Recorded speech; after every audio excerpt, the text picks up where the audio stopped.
Hola, nosotros somos estudiantes de la Escuela Superior Politécnica de Chimborazo. Les vamos a hablar acerca del sistema digestivo, glándulas anexas, de la histología de Gardner. Nosotros somos Alex Moriano, Antonio Carrillo, Natalia Mores, Michelle Sánchez y Michelle Mena. Vamos a comenzar viendo las glándulas anexas del sistema digestivo. Existen glándulas cuyas múltiples funciones contribuyen al proceso digestivo.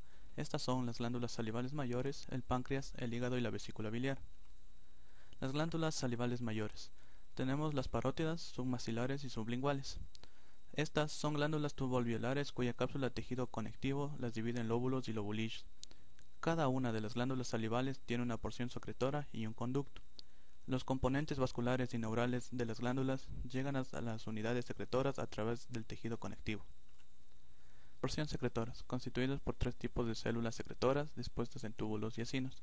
Las células serosas son células seromucosas que secretan tanto proteínas como polisacáridos. Tienen un núcleo redondo, un retículo endoplasmático rugoso y un complejo de Golgi bien desarrollados, y gránulos secretorios abundantes ricos en ptialina, que es la amilasa salival.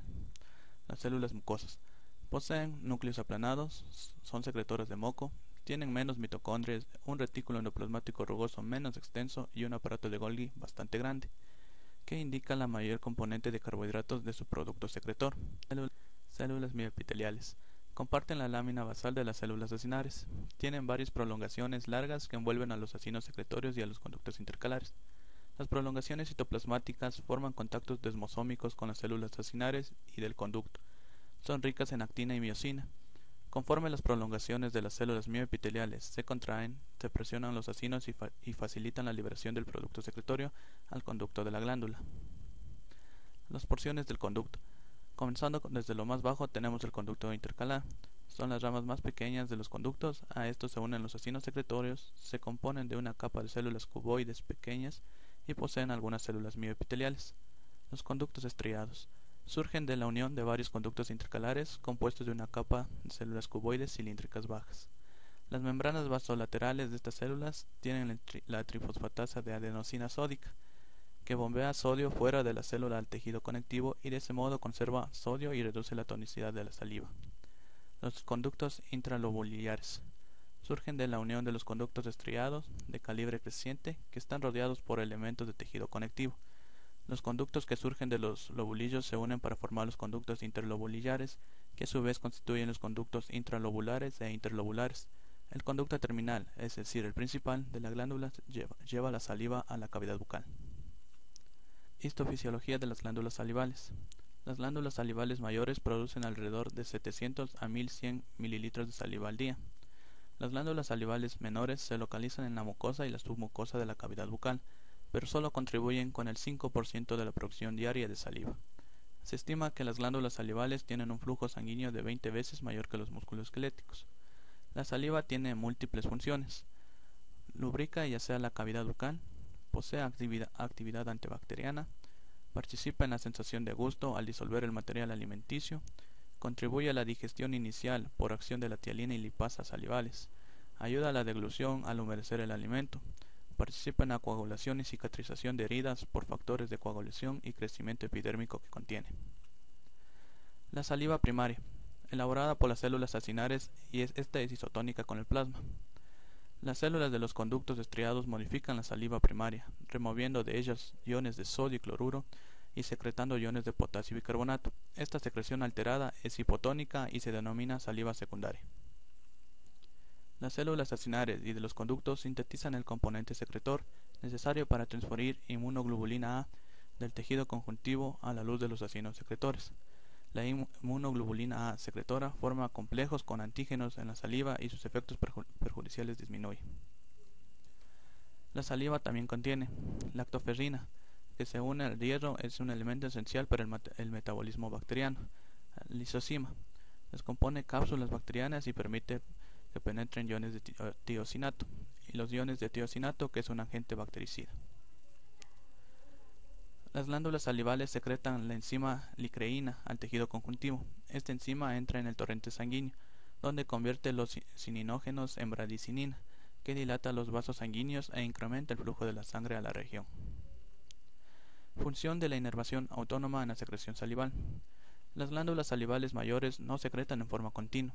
La actividad secretora se estimula a través de la inervación parasimpática y simpática. La inervación puede ser intraepitelial, es en un contacto sináptico entre el botón sináptico y la célula acinar. Inervación subepitelial.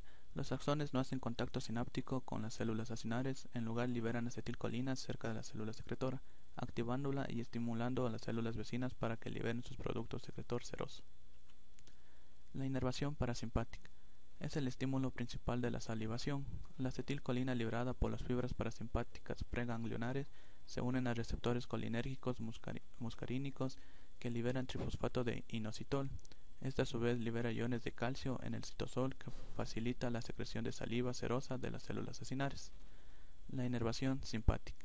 La noradrenalina liberada por las fibras simpáticas postganglionares se une a receptores adrenérgicos beta y se une a la MPC cíclico. Este mensajero activa una cascada de cinasas que propicia la secreción de los componentes mucoso y enzimático de la saliva por las células acinares. El moco se encarga de la adherencia de partículas de alimento en el bolo y crea una superficie resbalosa que facilita la deglución. Las propiedades de las glándulas salivales individuales. Comenzando con la glándula parótida, es la más grande, pero solo produce el 30% de la saliva total. Elabora una secreción serosa. La saliva de la glándula parótida contiene altas concentraciones de amilasa salival, que es la tialina, e inmunoglobulina secretora. La tialina digiere el almidón de los alimentos y la inmunoglobulina A inactiva los antígenos localizados en la cavidad bucal. Alrededor de los 40 años de edad, la glándula se invade de tejido adiposo, que difunde en el tejido conjuntivo al parénquima glandular. Glándula sublingual. Es la más pequeña y elabora el 5% de la saliva total. Posee unidades secretoras tubulares mucosas, muchas de las cuales están cubiertas con un pequeño cúmulo de células serosas. Está demostrado que estas células serosas secretan lisozima. La glándula sublingual produce saliva mixta, pero en su mayor parte mucosa. Las glándulas sublinguales tienen una cápsula de tejido conjuntivo escasa y su sistema de conductos no forma un conducto terminal. A su vez, varios conductos se abren en el piso de la boca y en el conducto de la glándula submaxilar. La glándula submaxilar elabora cerca del 60% de la saliva total.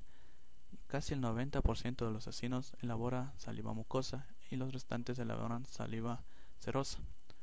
El número de la semiluna serosa es limitado. Los conductos estriados de las glándulas submaxilares son mucho más largos que los de las glándulas parótidas o sublingual. La cápsula de tejido conjuntivo de la glándula submaxilar forma abundantes tabiques que subdividen la glándula en lóbulos y lobulillos. La infiltración de grasa en los elementos del tejido conjuntivo en el parénquima es obvia a la edad madura. Aquí tenemos unas correlaciones clínicas en el que vamos a decir a continuación. El adenoma pleomorfo benigno es un tumor no canceroso de las glándulas submaxilares. Es necesario extirpar la glándula parótida con un cuidado por la presencia del nervio facial dentro de la sustancia de la glándula. La glándula parótida y en ocasiones otras glándulas salivales mayores también se afecta por infecciones víricas que ocasionan las paperas, una enfermedad dolorosa en niños que puede causar la esterilidad cuando se afecta en los adultos. El páncreas. El páncreas es una glándula tanto exócrina como endocrina. Exócrina porque libera jugos digestivos y endocrina porque libera hormonas. Está situado en la parte posterior del cuerpo, en un plano profundo respecto al peritoneo. Posee 4 regiones: un proceso uncinado, una cabeza, un cuerpo y una cola. Mide alrededor de unos 25 centímetros de largo, unos 5 centímetros de ancho y 1 a 2 centímetros de grosor. Pesa unos 150 miligramos. El páncreas exócrino. El páncreas exócrino es una glándula túbulo-ulcinar compuesta que produce cada día alrededor de 1200 mililitros de un líquido rico en bicarbonato y contiene proenzimas digestivas. De 40 a 50 células acinares forman un acino. La luz del acino está ocupada por 3 a 4 células centroacinares. Porción secretora y de conducto. Las células acinares del páncreas tienen receptores para la colecistocinina y la acetilcolina, en tanto que las células centroacinares y los conductos intercalares poseen receptores para la secretina y tal vez la acetilcolina. En la actual imagen podemos ver los conductos intercalares, los conductos intralobulares y los conductos interlobulares del páncreas. Estos conductos están rodeados por una cantidad considerable de tejido conjuntivo y llevan su contenido al conducto pancreático principal que se une al colédoco, antes de abrirse al duodeno a través de la papila de Vater. Histofisiología del páncreas exógeno. Las células acinares producen y liberan enzimas digestivas. Las centroacinares y las de los conductos intercalares liberan una solución amortiguadora rica en bicarbonato. Las células acinares elaboran, almacenan y liberan un gran número de enzimas, como son la amilasa pancreática, la limpasa pancreática, la ribonucleasa, la desoxirribonucleasa y las proenzimas tripsinógeno, quimiotripsinógeno, procarboxipeptidasa y la elastasa. Las células también producen inhibidores de tripsina. La colecistocinina y la acetilcolina van a producir la liberación de las enzimas. Las células centroacinares y los conductos intercalares producen un líquido rico en bicarbonato, que es liberado por la secretina y la acetilcolina. El mecanismo para la secreción del ion bicarbonato lo facilita la enzima anhidrasa carbónica, como podemos ver en la ecuación en la parte inferior. Las correlaciones clínicas. Algunas veces las enzimas pancreáticas digestivas se activan dentro del citoplasma de las células acinares y causan pancreatitis aguda, que suele ser mortal. Las alteraciones histológicas incluyen la reacción inflamatoria, necrosis de los vasos sanguíneos, proteólisis del parénquima pancreático y destrucción enzimática de las células adiposas, no solo dentro del páncreas, sino también en la región circundante de la cavidad abdominal. El cáncer pancreático es la quinta causa principal de mortalidad por todos los cánceres, y cada año mueren alrededor de 25.000 personas en Estados Unidos. Los varones son más susceptibles a esta enfermedad. Además, los fumadores tienen un 70% más de posibilidades de desarrollar cáncer pancreático en relación a los que no fuman. Aquí podemos ver unas imágenes de la enfermedad del cáncer del páncreas y lo que es la pancreatitis. El páncreas endocrino se constituye con agregados estéricos de las células, los denominados islotes de Langerhans, dispersados entre los acinos. Las células de los islotes de Langerhans. El parénquima de cada islote se integra con 5 tipos celulares: las células beta, alfa y delta, las células PP y las células G. Estas células no demuestran características morfológicas raras, sino que se asemejan a células que especializan a la síntesis de proteínas. Aquí podemos ver un cuadro en el que está especificado cada tipo celular, su función y ubicación. La histofisiología del páncreas endocrino. Las células de los islotes de Langerhans producen insulina, glucagón, somatostatina, gastrina y polipéptido pancreático. La producción de insulina se inicia con la síntesis de una cadena polipeptídica única, la preproinsulina, en el retículo endoplasmático rugoso de las células beta. Dentro de las cisternas del retículo endoplasmático rugoso, este producto inicial se convierte en proinsulina por segmentación enzimática. Dentro de la red trans de Golgi, la proinsulina se agrupa en vesículas cubiertas de clatrina para darnos así la insulina. El glucagón es una hormona peptídica producida por las células alfa. Se libera en respuesta de los niveles bajos de glucosa sanguínea y luego del consumo de una comida baja en carbohidratos y rica en proteínas. La somatostatina es producida por uno de los dos tipos de célula D y tienen efectos parácrinos y endócrinos. La somatostatina se libera en respuesta al incremento de las concentraciones de glucosa, aminoácidos o kilomicrones en la sangre después de una comida. El péptido intestinal vasoactivo, el BIM, se produce en un segundo tipo de células delta, las D1. Esta hormona induce la glucogenólisis y la hiperglucemia. Además regula la mortalidad intestinal y el tono de las células musculares lisas de la pared intestinal. Controla la secreción de iones y agua en las células epiteliales intestinales. La gastrina, liberada por las células G, estimula la producción de gastrina del ácido clorhídrico, la motilidad y el vaciamiento gástrico. Además, el índice de división celular en las células regenerativas gástricas. El polipéptido pancreático, secretado por las células PP, inhibe la secreción exócrina del páncreas y estimula la liberación de enzimas por parte de las células principales gástricas, al mismo tiempo que atenúa la liberación de ácido clorhídrico en las células parietales del estómago. Bueno, vamos a hablarles sobre el hígado. El hígado pesa alrededor de 1500 gramos, es la glándula más grande del cuerpo. Se localiza en el cuadrante superior derecho de la cavidad abdominal, justo abajo del diafragma.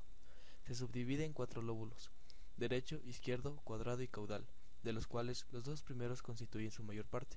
El hepatocito tiene a su cargo la formación de la secreción exócrina hepática, bilis y sus múltiples productos endocrinos. Los hepatocitos convierten sustancias nocivas en materiales no tóxicos que se excretan en la bilis. Aquí podemos observar los lobulillos del hígado. Estructura hepática general y aporte vascular. El hígado está compuesto por peritoneo. La superficie cóncava e inferior del hígado aloja el hilio hepático a través de la cual la vena porta y la arteria hepática llevan la sangre al hígado.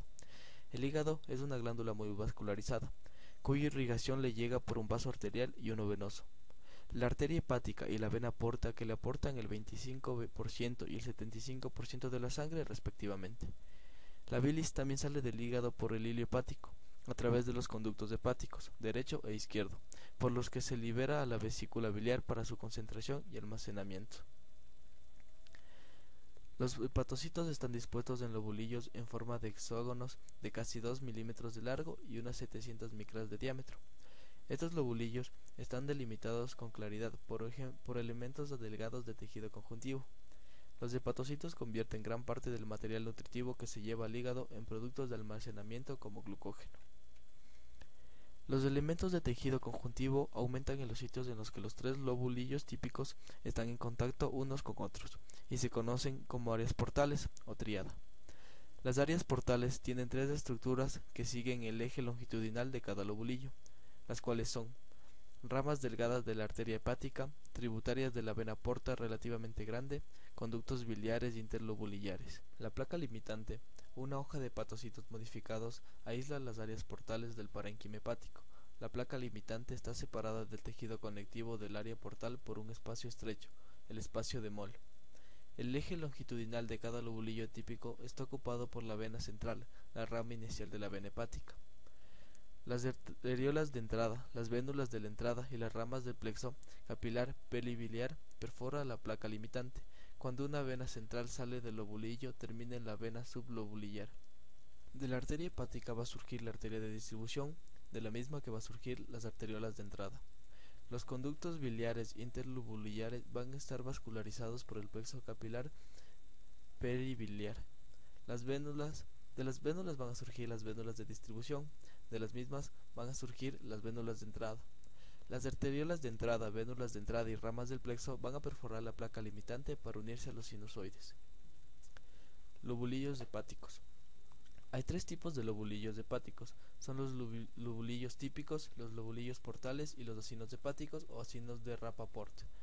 Lobulillos típicos. Fue el primero que se definió desde el punto de vista histológico. En esta entidad la sangre fluye de la periferia del centro del lobulillo en dirección a la vena central. Lobulillo portal. El lobulillo portal se define como la región triangular, cuyo centro es el arca portal y cuya periferia está limitada por líneas rectas imaginarias. Acinos hepáticos. Acino hepático es un lobulillo en forma de diamante. Posee tres regiones concéntricas mal definidas de parénquima hepático, que rodean a una arteria de distribución en el centro. Sinusoides hepáticos y placas de hepatocitos. Los espacios entre las placas de los hepatocitos están ocupados por sinusoides hepáticos y presencia de un revestimiento endotelial compuesto de células de recubrimiento. Las células de recubrimiento sinusoidal también tienen fenestras que se encuentran en racimos y que se conocen como láminas cribosas. Con frecuencia las células del revestimiento endotelial no hacen contacto unas con otras. Las células de Krupfer muestran múltiples prolongaciones. Los macrófagos residentes, que se conocen como células de Krupfer, se relacionan con las células del revestimiento sinusoidal en los sinusoides. A menudo, los fagosomas de las células de Krupfer contienen material particulado y desechos celulares endocitados, en especial eritrocitos muertos que estas células destruyen. Espacio perisinusoidal de Dice. Es el espacio estrecho entre una placa de hepatocitos y la célula de recubrimiento. El plasma y el espacio perisinusoidal separan las células de revestimiento sinusoidal de los hepatocitos. Las microvellosidades de los hepatocitos ocupan gran parte del espacio de Dice, y esta contiene fibras de colágeno tipo 2 que sustentan los sinusoides, así como una cantidad ilimitada de fibras de colágeno tipo 1 y tipo 4. La lámina basal está ausente. En el espacio perisinusoidal de ratones y ratas se observaron linfocitos granulares que muestran pseudópodos cortos y gránulos citoplasmáticos. Se supone que estas células, que al parecer son células asesinas naturales, también existen en el hígado del hombre. En esta imagen podemos observar En esta imagen podemos observar el espacio perisinusoidal. Conductos hepáticos. Los canalículos biliares se anastomosan y forman túneles entre los hepatocitos. Estos llegan a la periferia de los lobulillos típicos y emergen con colangiolos. La bilis de los colangiolos entran en los conductos de Hering. Estos conductos se fusionan para formar conductos más grandes que al final forman el conducto hepático derecho y el conducto hepático izquierdo. Las células epiteliales de los colangiolos, los conductos de Hering y los conductos biliares interlobulillares secretan un líquido rico en bicarbonato bajo el control de la hormona secretina, producido por las células del sistema neuroendocrino difuso del duodeno. Este líquido actúa junto al páncreas para neutralizar el quimoácido que va al duodeno. Los hepatocitos son poligonales, cohesionadas en forma densa, con variaciones histoquímicas y bioquímicas según su ubicación. Forman el 60% de la cantidad de células y el 75% del peso del hígado. Tenemos los dominios laterales. Forman los canalículos biliares. Se evita el escape de la bilis por las fascias ocluyentes. Posee microvellosidades romas y cortas que aumentan el área de superficie. Sus membranas muestran valores elevados de ATPasa de sodio y potasio y la enzima ciclasa de adenilato. Los dominios sinusoidales forman microvellosidades. Facilita el intercambio entre el hepatocito y el espacio perisinusoidal. Membrana rica en receptores de manosa 6-fosfato, ATPasa de sodio y potasio y ciclasa de adenilato. Aquí se liberan las secreciones endocrinas y del torrente sanguíneo. Organelos e inclusiones. Los hepatocitos sintetizan de forma activa proteínas, abundantes ribosomas libres, retículo endoplasmático rugoso, mitocondrias y aparato de Golgi. También muestran un complemento de endosomas, lisosomas y peroxisomas. Sus inclusiones son en forma de gotitas de lípidos y glucógeno. Su número depende del estado dietético del individuo. De relaciones clínicas. El consumo de alcohol aumenta el depósito de lípidos en sus hepatocitos. Los alcohólicos e individuos con obstrucción en la vesícula biliar o envejecimiento crónico desarrollan cirrosis. Enfermedad de Wilson. Es un trastorno hereditario en el cual el hígado no elimina el cobre por transferencia a la bilis. El cobre se acumula en los ojos, en el cerebro, interfiere en su función normal y provoca temblores, afasia y a veces psicosis. Produce la muerte si no se trata. Se utiliza penicilamina. Histología del hígado. Puede tener hasta 100 funciones diferentes. Tiene funciones tanto exócrinas como varias endócrinas. Los hepatocitos metabolizan los productos finales de la absorción del tubo digestivo para almacenarlos. También detoxifican medicamentos y toxinas. Transfieren inmunoglobulina A la bilis. Las células de Kupffer fagocitan material extraño de la sangre y eritrocitos muertos. La elaboración de la bilis. Se compone de agua, sales biliares, fosfolípidos, colesterol, pigmentos biliares e inmunoglobulina A. Se producen a cerca de 600 a 1200 mililitros de bilis al día. Absorbe grasa, elimina cerca del 80% del colesterol. Secreta productos de desecho sanguíneo, como la bilirrubina. Las sales biliares corresponden a la mitad de los componentes biliares. Estas se absorben en el intestino delgado, el otro 10% del sistema de retículo endoplasmático. Tenemos las correlaciones clínicas. Las sales biliares son anfifáticas, sus regiones hidrofóbicas rodean gotas de lípidos y sus regiones hidrofílicas están disueltas en medios acuosos. En el duodeno emulsifican las grasas y facilitan la digestión. Su ausencia impide la digestión y absorción de grasas, por lo que se obtienen heces grasosas. La bilirrubina. Pigmento verde amarillento insoluble en agua, producto de la degradación tóxica de la hemoglobina. Mientras los macrófagos y las células de Kupffer eliminan los eritrocitos muertos, se libera bilirrubina al plasma. Esta se une a la albúmina. Se conjuga la bilirrubina con el glucurónido por la bilirrubina de glucuronilo y forma glucurónido de bilirrubina hidrosoluble. Una parte de esta se libera al torrente sanguíneo, pero la mayoría se la lleva al tubo digestivo. Los kilomicrones liberados por las células de absorción de la secreción digestiva intestinal penetran al sistema linfático y a través de las ramas arteriales del hígado llegan al hígado. Ahí se degradan en ácidos grasos y glicerol. Los ácidos grasos se desnaturan para sintetizar fosfolípidos y colesterol o se degradan en acetilcoenzima A. Luego 2 de ellas se combinan para formar ácido acetoacético y la mayoría en ácido hidroxibutírico beta y otra parte en acetona. Estos son los cuerpos cetónicos. Los fosfolípidos, cuerpos cetónicos y lipoproteínas de muy baja densidad se liberan al espacio de Dice. Metabolismo de carbohidratos y proteínas. El hígado conserva valores normales de glucosa en sangre por el transporte desde la sangre a los hepatocitos y almacenándolos como glucógeno. La gluconeólisis. Al disminuir la concentración de glucosa en sangre, los hepatocitos hidrolizan glucógeno en glucosa y la transportan fuera de las células al espacio de Dice. Gluconeogénesis. Los hepatocitos pueden sintetizar glucosa a partir de otros azúcares o de fuentes que no sean carbohidratos como aminoácidos. Una función especial del hígado es eliminar el amoníaco de la sangre convirtiéndolo en urea.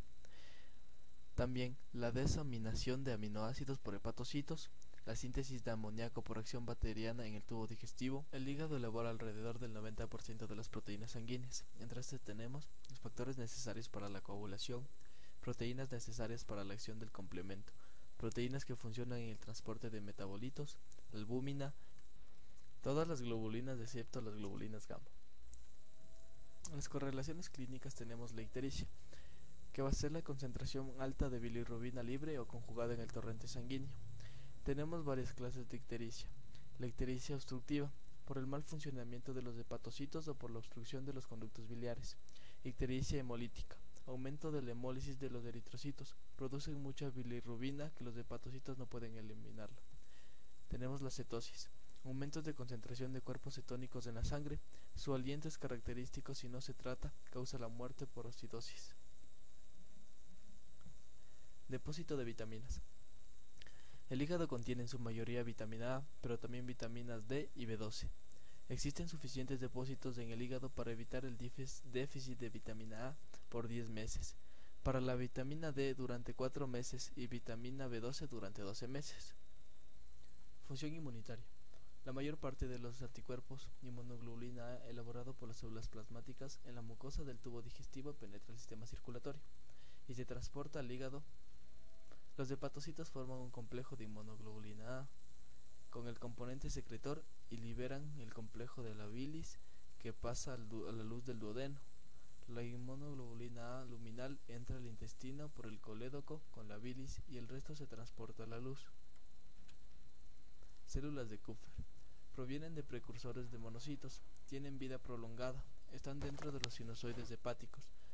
Tienen receptores de fragmento cristalizado y de complemento, por lo que pueden fagocitar partículas extrañas.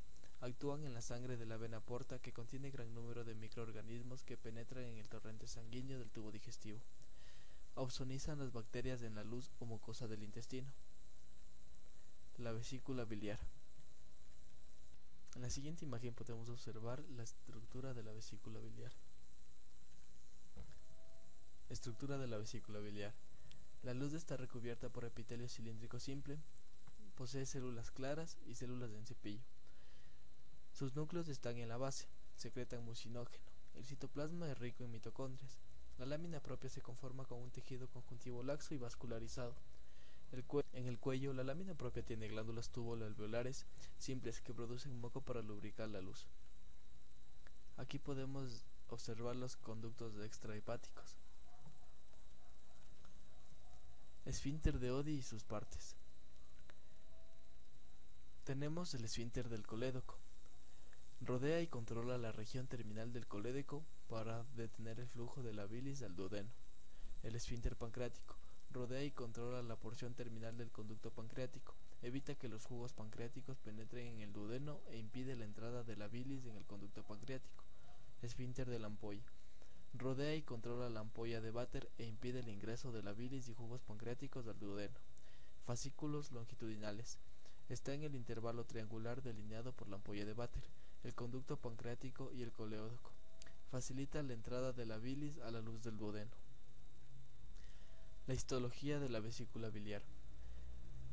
Sus principales funciones son almacenar, concentrar y liberar bilis. El hígado la produce constantemente. Se transporta sodio en forma activa de la región vasolateral del epitelio cilíndrico simple al espacio extracelular y le sigue de forma pasiva cloro y agua. Ingresa al espacio intracelular cloruro de sodio. Las células del sistema neuroendocrino difuso del duodeno liberan colecistocinina en respuesta a la comida grasosa.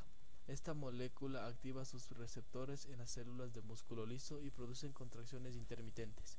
Al mismo tiempo, se da la relajación del esfínter de Oddi. Se inyecta la bilis a la luz del duodeno. La acetilcolina que liberan las fibras parasimpáticas vagales estimula la contracción de la vesícula. Cálculos biliares. Se producen el 20% de mujeres y el 8% en hombres. No se los reconoce por su tamaño. Obstruyen el flujo de la bilis y causan dolor al penetrar en el conducto cístico o en el colédoco y quedan atrapados. Están formados por 80% de colesterol, sales cálcicas y bilirrubinato de calcio. Gracias.